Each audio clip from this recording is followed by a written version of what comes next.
Sulpice de Beauve est un homme des Lumières. Donc c'était un savant et il chercha toujours à rendre un service à l'humanité. Il s'était penché sur le chocolat, il a travaillé sur le chocolat pour en faire un produit agréable au goût, un produit excellent pour la santé, accessible à tous. Alors, Sulpice de Beauve, du fait des relations de son père, a pu être nommé relativement jeune pharmacien du roi à Versailles. Il s'est trouvé de fait en contact avec la famille royale quand elle était à Versailles et à Saint-Cloud. Il a travaillé sur le chocolat. Marie-Antoinette, autrichienne d'origine, était bien entendu une grande connaisseuse du chocolat à boire. Elle adorait ça. Et de leur rencontre est sorti un jour le premier chocolat à croquer. Je ne suis pas très aventurier quand je viens ici. J'achète toujours les mêmes chocolats. Je prends par exemple toujours les pistoles de Marie-Antoinette. Et j'aime bien ces pistoles parce que, en réalité, elles avaient le don, paraît-il, en tout cas, de calmer les maux de tête de la reine, qui avait des raisons d'avoir mal à la tête avant de la perdre. La reine était une jeune personne, donc était jeune reine, et elle adorait prendre des médecines pour le teint, la couleur, l'énergie. Le problème qu'elle avait, c'est que les médecines de l'époque avaient tout très mauvais goût. Et quand elle a essayé de les prendre plusieurs fois avec du chocolat chaud, qui était sa boisson préférée, le résultat n'était pas très agréable. Alors, comme il avait commencé depuis plusieurs années à réfléchir sur la préparation du chocolat, il a poursuivi ses études et il est arrivé, en trouvant des moyens simples à l'époque, mais les premières fois, à dissocier le beurre de cacao de la masse de cacao, à réussir à les remélanger ensuite relativement intimement et à faire de fait un chocolat qui n'était plus un chocolat mou, qu'on utilisait pour faire des boissons, mais un chocolat dur que l'on pouvait croquer. De fait, dur veut dire froid, et il a donc mélangé les médecines de la reine avec ce chocolat froid, ce qui a permis à la reine de les prendre sans en sentir le mauvais goût et de découvrir en même temps le goût du chocolat. Alors Joséphine de Beauharnais a été une des grandes amies de Sulpice de Beauve et a beaucoup aidé Sulpice de Beauve dans ses recherches sur le cacao. La future impératrice de France, donc celle qui a rencontré et dont est tombé amoureux le futur empereur Napoléon Ier, était une fille des îles. Et elle adorait boire du chocolat et c'est elle d'ailleurs qui a fait découvrir le chocolat à l'empereur. Et à partir de 1794, quand la Révolution française est devenue un peu plus calme après la mort de Robespierre, elle a pu faire parvenir à Sulpice de Beauve des cacaos d'Amérique centrale, de nouveau sur lesquels il a pu continuer ses recherches et produire, bien entendu, d'abord pour Joséphine de Beauharnais et sa cour, puisqu'elle avait déjà une vraie cour, des produits à base de chocolat. Alors, de Beauvais-Gallais a tenté un moment, donc c'est Sulpice Hugon, a tenté l'étape industrielle. Donc on a ouvert une usine modèle, elle a fonctionné pendant une trentaine d'années. Et après, on l'a fermée parce qu'il s'est rendu compte qu'on ne pouvait pas, en appliquant des méthodes industrielles, arriver à un produit de qualité. On a envie de manger un chocolat qui a une histoire. Je crois que ça ajoute encore au plaisir gustatif. Le fait de se dire que tout ça n'est pas un hasard, qu'il y a eu des générations ont aimé ces chocolats et je trouve que c'est une valeur ajoutée très importante, l'histoire. La première fois, on m'a offert une boîte de chocolat de Beauvais-Gallais. Mais j'étais assez jeune et ça m'avait fasciné parce qu'évidemment, il y avait les pleines armes de France. Je me disais, tiens, un chocolat royal. Et puis, fournisseur des rois de France depuis 1800. Et depuis, je m'en suis acheté un certain nombre. Et on m'en a offert beaucoup aussi. Je crois que j'ai gardé toutes les boîtes. Non, mais c'est une névrose, hein, comme une autre. Ça me fascine. Cette devanture, à la fois cette devanture et celle de la rue des Saints-Pères, qui est quand même le lieu historique, hein, imaginé par Percier-Fontaine, ça m'a toujours fasciné. Et qui manque de plus en plus dans le monde contemporain, parce que de moins en moins on a de racines. Et c'est vrai que quand on en a, on essaye de les garder.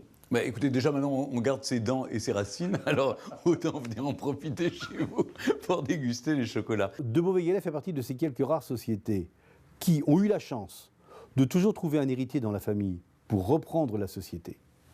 Donc, qui a su garder son héritage. Mon père, lui, est un des nés de la maison, et un peu comme il y a des nés en parfum, il y a des nés en chocolat. Il faut savoir qu'il y a une dizaine de nos chocolatiers qui sont dirigés donc, par mon père, qui ont une grande mémoire des goûts, qui ont une grande expérience du chocolat et qui, 2 fois par an, vont être amenés à tester les différentes fèves, parce qu'une récolte, c'est comme un vin, hein, il y a des bonnes années et des mauvaises années, pour sélectionner celles qu'on va retenir de nos différentes associations de couverture pour nos différents chocolats.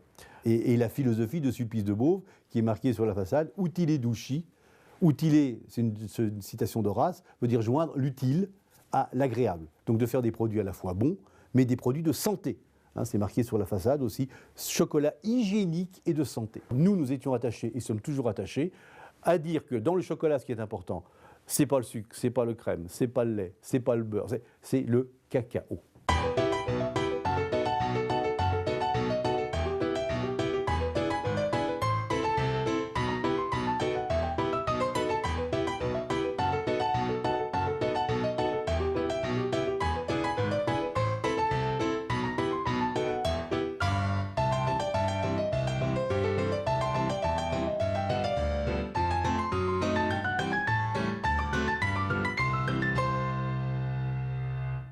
Je trouve que c'est bien que vous perpétuiez cette tradition de mettre sur vos boîtes fournisseur des rois de France depuis 1800, parce que je dois dire que c'est cette valeur ajoutée historique qui est très importante.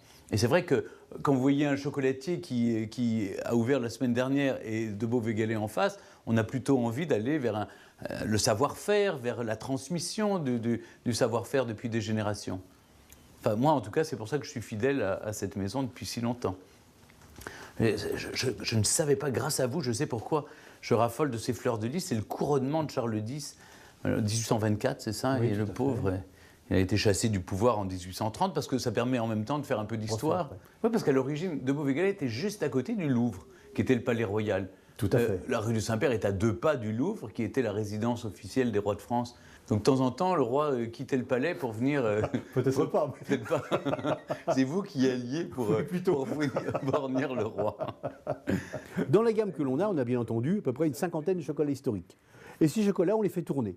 Donc en ce moment, par exemple, on aurait le Saint-Père, on aurait la fleur de lys. On a toujours un certain nombre de pistoles.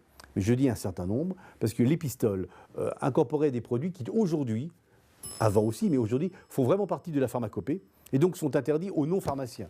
Or, aujourd'hui, de Beauvais-Galley est un chocolatier, n'est plus un pharmacien.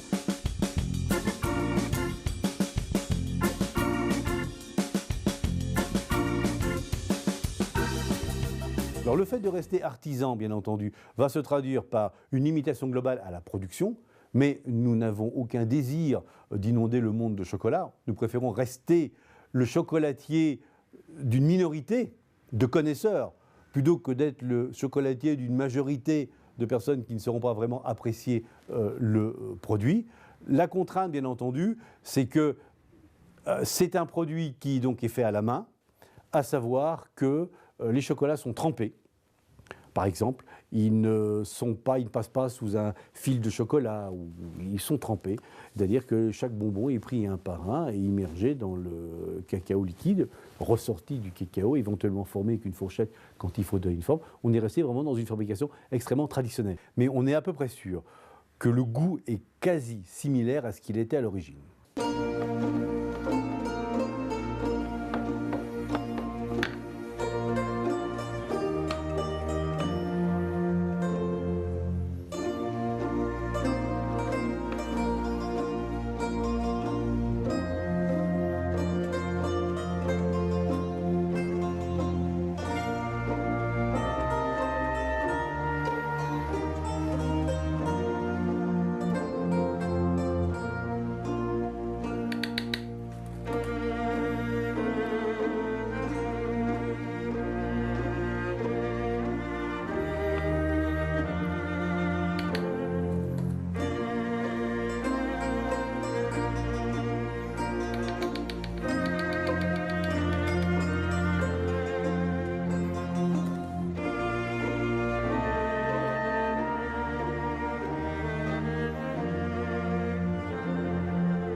Moi, je considère que l'or, c'est quelque chose d'assez prestigieux, d'assez très représentatif de la maison Beauvais-Gallet.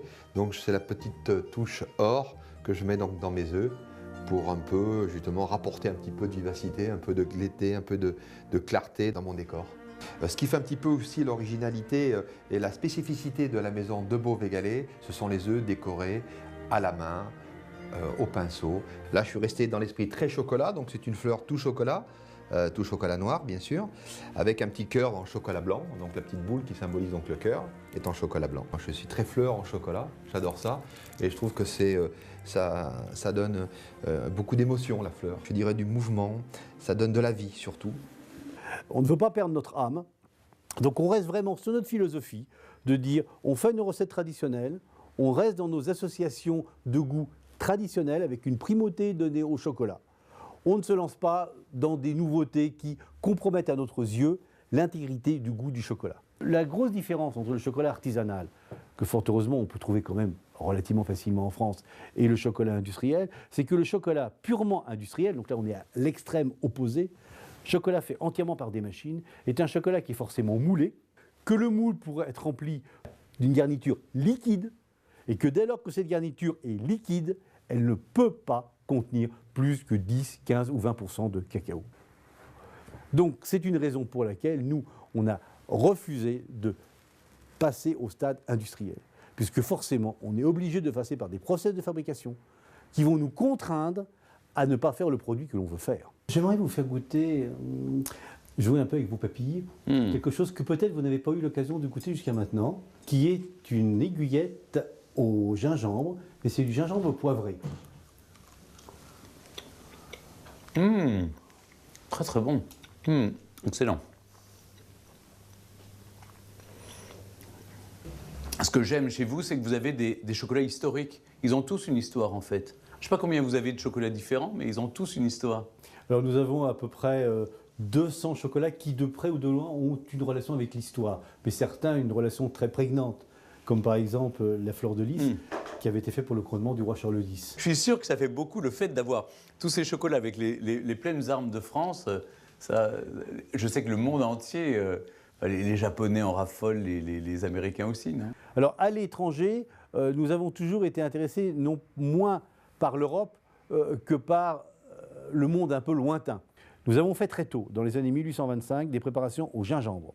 Un bon gingembre bien poivré. Et ce gingembre, on ne l'a trouvé qu'à Canton, où à Canton, il y avait un importateur de gingembre et un préparateur. Et on a travaillé presque 50 ans avec cette famille, en Chine c'est aussi des familles, et à une occasion, avec une livraison, ça venait par bateau, Sulpice de Beauve a reçu un cadeau donc, de notre partenaire chinois, qui est donc un pommeau de canne. Alors la canne était en bambou, on l'a remplacé par du bois d'amourette. Mais le pommeau de canne a les deux symboles chinois qui veulent dire longue vie et richesse.